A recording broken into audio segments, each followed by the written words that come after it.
Hello everyone, this is the Bon Jovi Talk podcast. Again, it's just me on my own. I'm just doing a quick video. When I say quick, it'll probably be about 20-25 minutes, maybe even longer, because I'm still that excited over it. Some of you may know I posted the other day on the Bon Jovi Talk Twitter that I was lucky enough to meet the band. Really lucky. So basically what happened was I'm going to try and break it down because I have had a few people say, make a podcast on it.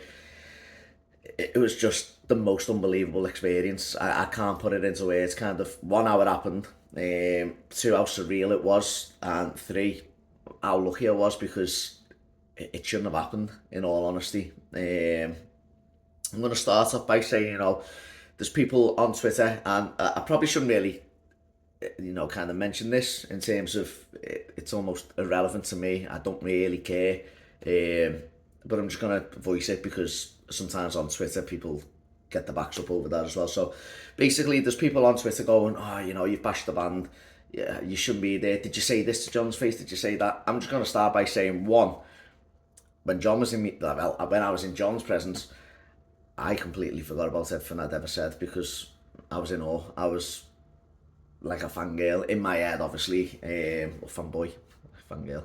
In my head, obviously, I wasn't like flapping or anything like that. I was just like, that's John Bon Jovi. I've been a fan of the band for 25 years now. I'm 31 years of age and I've been a fan for a big chunk of my life. Whether I've posted whatever I've posted, obviously there's been loads that I've done. I'm never going to apologise for it. That's first and foremost because most of it is my opinion. Don't get me wrong, some things I've went too far on, and there's reasons for that. One, I get bored, so I just kind of want to wind people up if I'm a little bit bored. Two, I think it's funny. Other people might not, but there is people that do, and it's just a little bit of banter. I speak about Bon Jovi with various WhatsApp groups and to many different fans on forums on everything. Like it's just yeah, it's I wouldn't even say they care because they don't. Why would they care about what I say? So if they don't care, you guys definitely shouldn't to do. But yeah, when the band did it, when the whole band were in the same room, I was literally 6 feet away at the Q&A, if that. Honestly, whatever I've said, whatever I've put on Twitter, whatever I've kind of mocked, I'm not thinking of that. It's as simple as that. When Matt's it over the, literally behind me, I'm not going, oh, blah, blah, blah. I couldn't care less. If Matt was there was various times when I walked past him or he came up and shook people's hands around me because they were shouting him and stuff. I really couldn't care less. And I'm just going to get that out there because yeah, I get why it probably gets people's back up. People are going, oh, yeah, I bet you didn't say this to John's face. What do you want me to do? Oh, in 2016, I wrote that you look like me nan. Do you know what I mean? Like, I can't remember doing that. It's, well, he's in my presence, do you know what I mean? It's just baffling. If I sat down for half an hour and one of them ever said to me, or Matt, while I was there, said something to me, I'm not going to back down. I couldn't care less. If Matt wants to say something, that'd be perfectly fine. I wouldn't go, oh, I'm sorry. It genuinely wouldn't bother me. And I think I need to kind of get that out there because there's people, the same people who I haven't spoken to, I haven't even thought about, in all honesty, for about 6-7 years from when I blocked them or they blocked me or whatever happened. Honestly, whatever comments you want to put on my personal Instagram, whatever comments you want to put on the Bon Jovi talk, you're irrelevant. And I know the first 5 minutes shouldn't be about that, but it's just because hopefully you get this message. I couldn't care less. I had the best day of my life. I was in awe of the band. I was in awe of John. I was literally in my element. Everything I'd ever dreamed of for 25 years, from the day I became a fan to today, to this minute while I'm doing this, came true the other day. Anything I've ever posted, I'm still, in my eyes, one of the biggest Bon Jovi fans. Doesn't matter whether I pay X amount for a cruise, doesn't matter whether I slate the band, doesn't matter if I praise them. In my own head, I'm one of the biggest Bon Jovi fans. I dedicate so much time doing these podcasts. I work 12 hours a day, pretty much every day. If I'm not in the gym where I work, I'm working from home, doing admin stuff. I still dedicate my time, my free time like I've got now, to do these type of videos and to post on Bon Jovi Talk.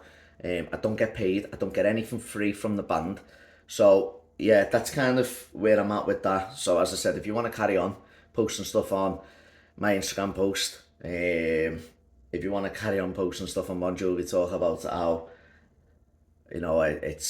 I don't deserve it or whatever, I honestly couldn't care less. I had the best day on Wednesday, and to be honest with you, you guys doing that, it makes me even happier because it's getting under your skin, and that's fantastic. So carry it on. It's not going to change anything. If I got banned from anything now, I don't think I'd care, because my dream came true on Wednesday. So anyway, enough rambling on about irrelevant people. I say irrelevant, I've just spent 6 minutes talking about them. I'm going to talk about Wednesday now, the best day. So basically, a few days before the premiere, obviously a few of us got wind of the premiere because the people got emails and said, if you buy the Forever album, you get put into a ballot. I don't think that was true. I think it was just a way to entice people to buy the album. Then, you kind of get a ticket to the premiere. So we knew it was kind of happening, and then I got wind from someone that the band were coming down on Wednesday to do an interview with someone, and this person kind of gave me some information about what time they were on. I'm not going to say the name just in case they don't want me to, but they gave me information about what time they're on, where they'll be, kind of what was happening that day, because I've said many times I'd love to meet the band. So yeah, anyway, I took the day off work. I got the very, very early train at 5 o'clock in the morning or whatever it was from Liverpool to London. I went straight to this location that the person told me to go, where they were doing an interview with the band. When I first went there was a front entrance, so I thought, I might see them come in this way. And I went for a walk around it, and I couldn't see an entrance. But after that, there was kind of like a gate, and that's where the band went in. So they went through the side entrance. If it's any consolation, I saw Gok One, so I thought that might have been the next best thing. But the band went through this side entrance, and then obviously the cars were in there, and the cars came straight out. So I had no luck at that place. And then the next thing after all them interviews was, I knew the band were going to the This Morning studio, and I was toying with the idea. One, I didn't go because I thought security might be on high alert. It'll be very, very similar to what's just happened. They'll come in, they'll go out, and the place that I want to go after that, I might miss out. So I decided to scrap this morning, and I thought, you know what, the same person kind of said, listen, the band are doing a listening party. It's in this hotel. It starts at this time. That might be your best bet to meet them. So I thought, you know what, look at the reflection of my glasses. So I thought, you know what, the best thing, I'll head down there. I'll head down early. I'll have a drink in the bar. I'll watch This Morning on my phone, and then, take it from there. So I got there really early, to be fair, in the hotel. It was a long wait, but I knew that around 2ish this event was meant to start.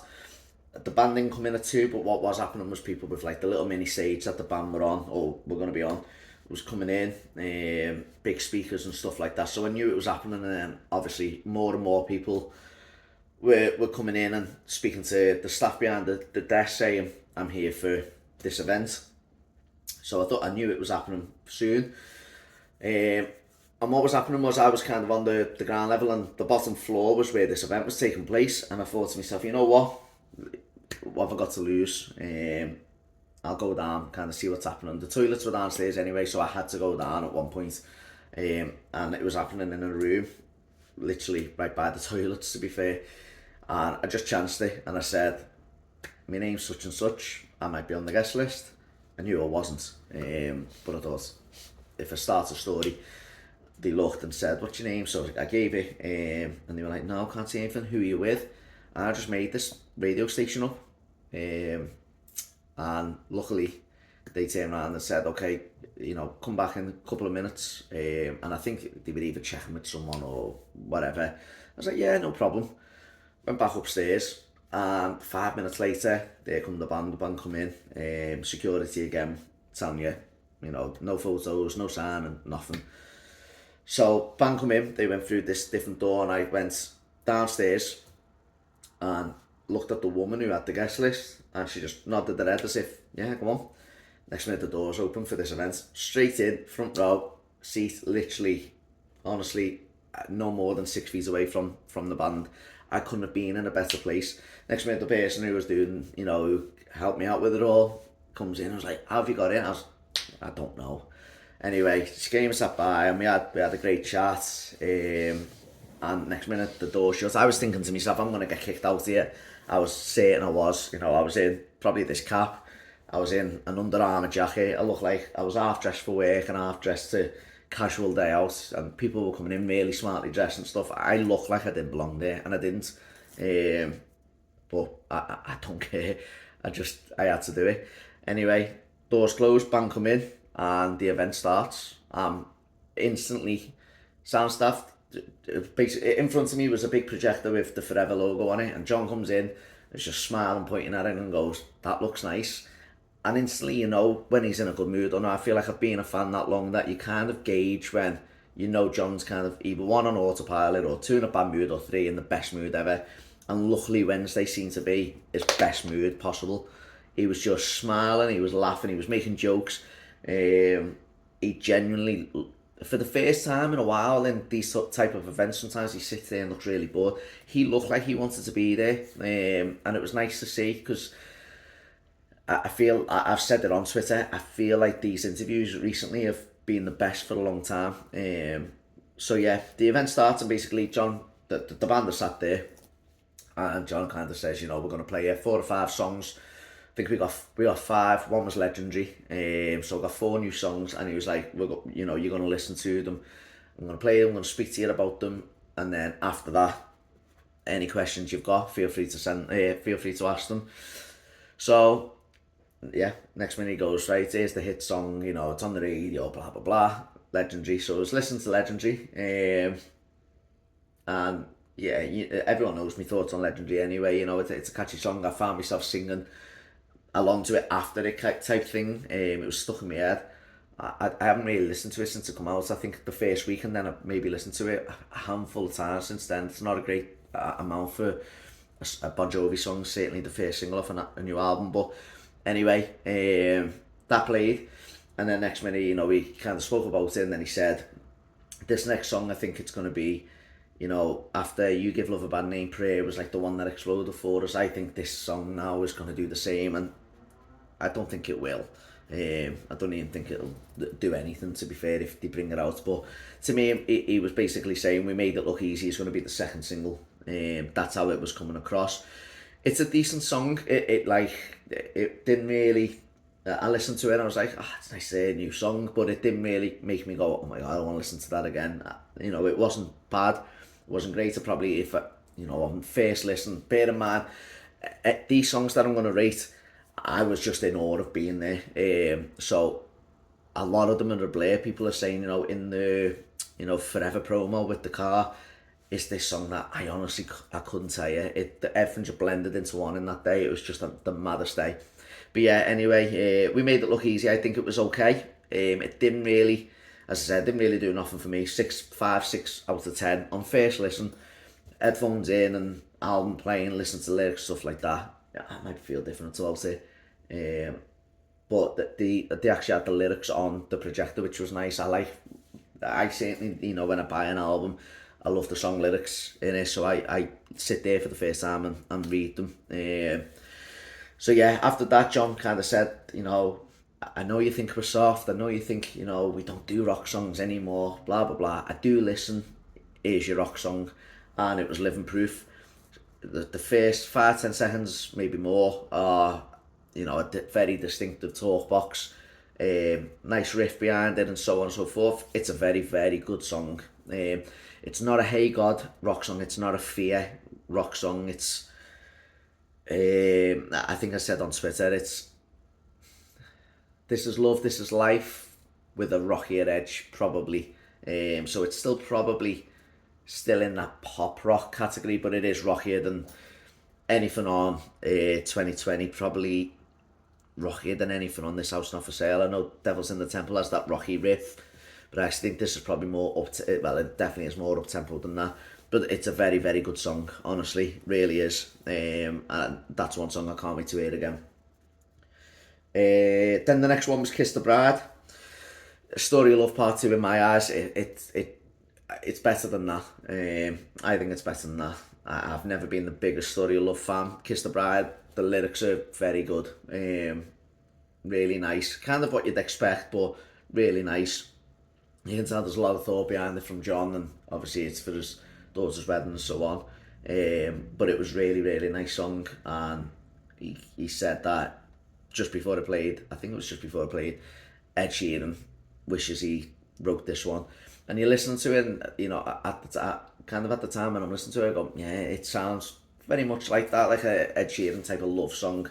But yeah, it's again decent enough, but that was one where I knew if I listened to it on the album, I'd kind of go, okay, that's alright, but what's next? And I kind of had that vibe the other day. And then Seeds played, and Seeds, he said, is, you know, quite different. He said there's quite a few different sounds to this album. And yeah, Seeds is quite different to anything they've done before. I think it has like a, as John said, like a string type of thing to it. I'm not really good with my music phrases, but there was like a Beatles reference that he said, and it's true. The outro was very good. I caught John at the corner of my eye. So when the music was on and stuff, he'd stand to the side, almost behind this pole, like a beam in the room, and he was stomping his feet to it at the end. And it is that type of beat. The outro's really good. So Living Proof and Seeds were, out of the four new ones, were up there. I'm not saying they were the best songs ever. Don't quote me on that, honestly, because as I said, I was just in awe of it all. But they were the two that I was kind of like, I'm optimistic about this album. The other two, they weren't bad, they weren't terrible at all. They were just okay, but what's next? And that's how I felt with them. But Living Proof and Seeds were very good. So yeah, John kind of came on after it and said, you know, this is the album, blah, blah, blah, and gave us a little thing about it. And then he said, you know, any questions about the album? So when he said any questions about the album, I thought to myself, I'm not going to ask anything prior to the album, because that's kind of what he's asked. The 2 or 3 people who asked stuff before me were about the album or lyrics on the screen. And I thought, I'm going to ask a question. I might not get a chance to ever speak to him. I'm going to ask a question. And my question was, on the album, online, it's saying that Ed Sheeran co-wrote Living in Paradise. Is this true? To which he said yes. He said that's where Ed Sheeran here kissed the bride as well, and said what he said. He did co-write it, and yeah, so basically that kind of put that rumour. You know, it's true. So I was made up to get a question asked, because as I said, I didn't think I would. Then a journalist or someone, or a music critic or someone, there was a lyric in a song, and basically the fellow was saying, John, you've recycled that. And you know, John could probably go, well, blah blah blah. He just laughed and was like, shit, like, and he was just going, fuck, like, you've caught me type thing. It was brilliant. Like, unless I could see a video of it, it's hard to describe, but he was really funny with it. Everyone was laughing, and he couldn't believe that this fella referenced a song that he wrote for Fleetwood Mac, I think it was, 80 years ago, whatever. He was just like, wow, you've actually, you're right, but wow. Also, one thing, they never said not to use phones. Obviously, I got 1 or 2 sly photos, but I'd love, if anyone did film, I know this is sounding cheesy, if anyone did film any of it, particularly the questions, if anyone got me asking the Ed Sheeran question, please send it across, because I'd love to watch that back. You know, I'd love to keep that. But I never filmed anything, and I didn't see anyone with many phones out. So, but yeah, honestly, that was amazing. But then John said, so yeah, we're gonna go back into another room, spend a bit of time with you guys. And I was thinking, I wonder if he's, you know, booked a couple of interviews with some of the journalists or something. Anyway, the doors opened, and next minute the lady next to me was like, go, this is your chance. I was like, okay. Walked out, next minute band kind of going to this room where like everyone was having pre-drinks in the same room there, and the band were there for about half an hour. I was one of the first in, got a photo, I got stuff signed, I spoke very, very briefly, and honestly, it was, I can't believe it. As I said at the start, like, when you're there, and it's something you've wanted for 25 years, anything you've ever said that's critical of them, while you're in awe of your idol, no matter how much you've criticised them, when you're in awe of your idol, whatever you've said, it just goes out the window. I can't describe that feeling. I've never had that feeling before. I don't get starstruck. Met, I've done pads with Anthony Joshua. I've been invited to meet and greets there with him. I've been, it's just, I don't get starstruck at all. And I wouldn't even say I was starstruck here. It was just a feeling that I had where I was just like, is this happening? Why me? How's this happened? Honestly, I can't describe that feeling. It was just, and then like, yeah, I turn and David Bryan's there and I get a photo of him. I turn there and Tico's there and kind of having a laugh and a joke with them. Like, you could, you literally were having conversations with them. David Bryan had his own Sharpie with Tico Torres's signature on it. It was just, like, honestly, it was unbelievable. I just couldn't believe that I was so lucky to be in that room, because one, I don't deserve it. I don't care how much I post about the band, don't care how much, as I said, put so much time into stuff. To me, I was in a room full of journalists and stuff, and I felt like I didn't deserve to be there, and that's kind of why I think I was so like, wow, like, this is happening, because essentially I did sneak in, and obviously I got questioned. I think I got questioned twice about it, and I just came up with whatever came into my head, and they were all right about it, and I wasn't being a pain. I got my photo with John, I got whatever signed, and then I kind of left them. I'm not one of them people who is in your face, and I hate people who are like that. I think just leave them be. So yeah, honestly, that was just amazing. And then Matt, after 25 minutes or so, said to them, guys, come on, let's go. So off they went, and I had loads of time to kill, and I thought to myself, right, the premier's in a few hours, I'll go down Leicester Square, see what's happening. And then there were signs everywhere, and like, they were setting up and stuff like that. And as I'm taking a photo, the sign outside the Odeon, one of the women who was kind of behind the barrier, who worked for the Odeon, I presume, or like the security there, said, you're here for Bon Jovi? And I was like, yeah, I haven't got a ticket, blah, blah, blah. I was like, I'm just here for, I've just done this type thing. Anyway, she was talking, and then she went, this guy here, go to him. He's got something. So went to the next security van, and the next minute he gives me a wristband. And I was like, what? I was like, what's that for? He was like, the red carpet, come back in half an hour. So from standing outside taking a photo, bear in mind this was all in half an hour after meeting them, I got a wristband, I got onto the red carpet, and I spent my night there, or spent the evening there. I was just like, how is this happening? So again, I met David, I met Tico, I had a laugh at Tico, to be fair, and like, John kind of came over, but I took a photo for somebody else. They hadn't had one that day, so I took one for them, and met some people that I've never met before, who were so nice. Had such a laugh with them, really big fans, and know off the page, and if they had a problem with it, they could have said in, whether they just see me in person and go, he's actually not, I don't know whether they think that, but he's actually not a bad guy.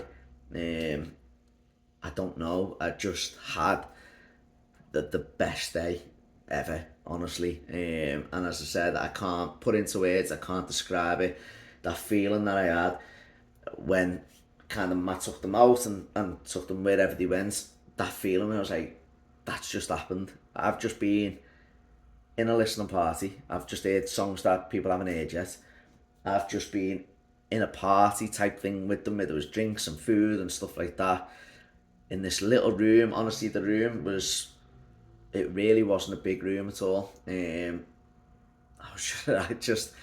still can't get over it. I don't actually think it's sunk in, even when I'm looking at the photos and going, what the hell? It was just honestly the best day of my life. A dream come true. And yeah, I just feel like, as I said, if people are sending it to Matt and stuff, if they ever got wind of it and thought, right, we'll look out for him. I doubt it. I don't think they care. As I said, it's not like I'd cause the scene or anything like that.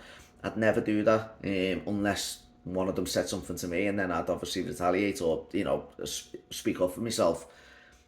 I'm not there to make a scene. I'm there to meet my idol. Anything I've ever said about his vocals, he's had vocal surgery. I was right. You're gonna watch the documentary.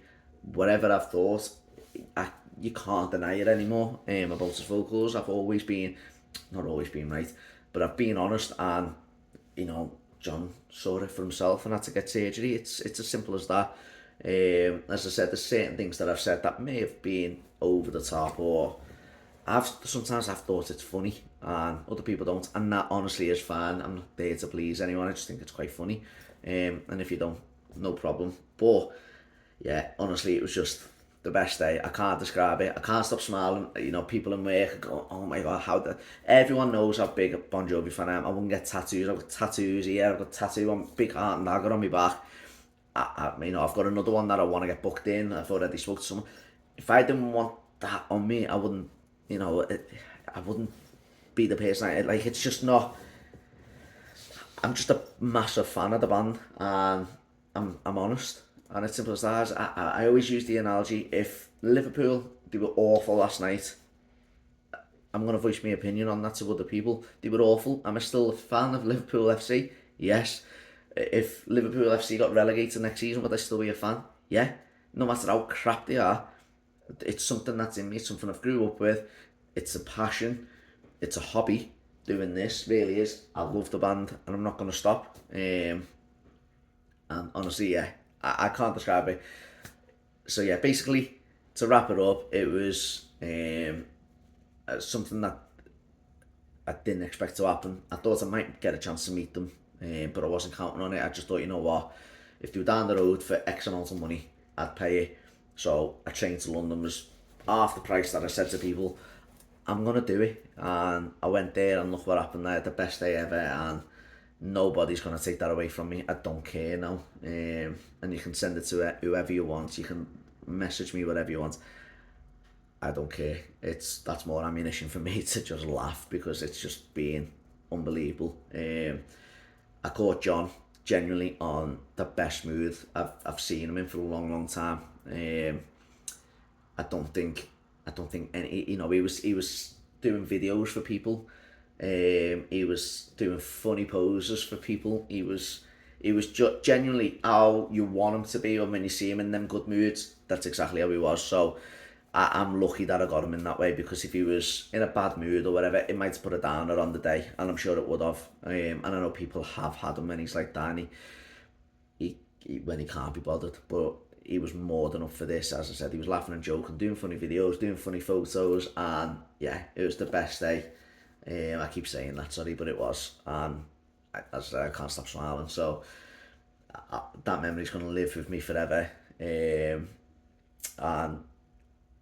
yeah, I hope you like the story of it, because I'm a lucky guy, because that shouldn't have happened, and it did, and all the hours I put in and whatever else, it's been worth it, because no one will ever take that away from me, and I met my favourite people in the world. So yeah, listen, I'm more excited for the album now.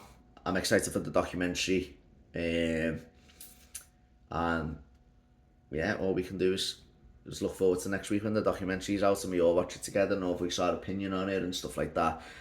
And I'll tell you what was good as well, because they were journalists and stuff, and John said to speak about the new album. It was nice to hear a question and answer thing, and it wasn't about Richie, and to be fair, it wasn't about his voice. John mentioned his voice, but it was nice to have different questions. That was one of the highlights for me. I learnt a lot about the album and the process and lyrics and stuff like that. So yeah, honestly, as I said that before, if anyone's got a video of me asking the question, please send it. I don't think anyone has, but it's worth asking. And yeah, no one's taking this day away from me. So yeah, everyone, thanks for watching.